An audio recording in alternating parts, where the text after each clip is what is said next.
చెప్పు. నేను స్నానం ఆచరించి చెట్టుకు పూలు కోస్తున్నాను.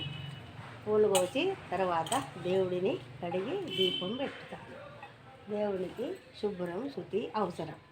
ఇప్పుడు మనకు ఎందుకంటే ఎంత మంచిగా మనం సేవ చేసుకుంటామో మన జీవితము లాస్ట్ వరకు పరమేశ్వరుడు అంత మంచిగా ఉంచుతాడు. ఎందుకంటే దేవుణ్ణి పూజించిన వారికి ఏనాడు కష్టము నష్టము రాదు, సుఖాలే వస్తాయి. కష్టం వచ్చినా తొలగిపోతాయి. సరేనా? దేవుడిని పూజించిన వారికి ఏ బాధలు కరగవు. ఒక్క నిమిషం మళ్ళీ చెప్పు. నీ పోరనుకుని ఆడితే వీడియో చేస్తాను ఇలా మళ్ళా ఎందుకు మళ్ళీ పెట్టుకుంటా మళ్ళీ చెప్పండి ఎందుకున్నానా ఎందుకు ఈ పువ్వులు కనుక మీ ఇంటి కాడ కనుక ఉంటే సబ్స్క్రైబ్ చేసుకొని లైక్ చేసి కామెంట్ పెట్టండి. అమ్మా చెప్పు. ఈ పూలు అందరి ఇలా ఉంటాయి.